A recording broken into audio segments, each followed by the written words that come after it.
Good evening, I'm Tom Zalaski. And I'm Michelle McCormack. We begin with the impact from when it's Titletown's turn to host the NFL Draft. Local 5's Timothy Leteau hit the road to find out what leaders throughout the region are expecting for their city. While the NFL Draft is set to ring in a new class of pro football's future stars, Wisconsin communities are already working to put their best on display for that last week in April. For us, it's not really a financial benefit to the city organization. It's a major financial obligation that we're taking on.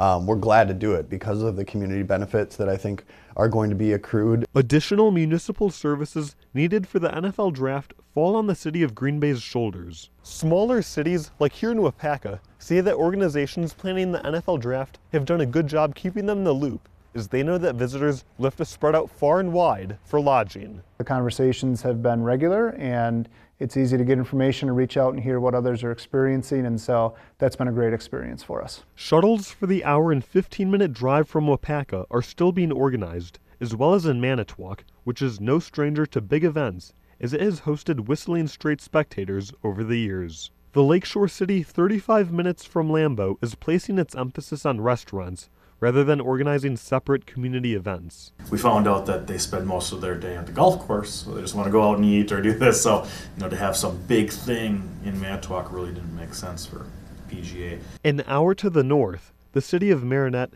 has already devised a plan to cover transportation expenses for hotels through a room tax and has $100,000 to dole out if needed. If the hotels decide to use buses, we will reimburse them for that, so that people basically just come here, they stay here, and we take them down and bring them back. And the bonus for tourists staying in cities further away from Green Bay is that lodging will be easier to find and afford. I would think you'd find our hotels and accommodations here a little bit more economical, and yet still close enough. Across northeast Wisconsin, Timothy Leteau, Local 5 News. Thank you, Tim. And when discussing other events that he would like to see in Green Bay, Mayor Genrich would be interested in getting the city onto the Formula One circuit. How about that? Local 5 is bringing you exclusive reporting on the NFL Draft every Wednesday night. Tomorrow, we dig deeper into the investments being made for the draft. That's tomorrow night, starting at 6:30.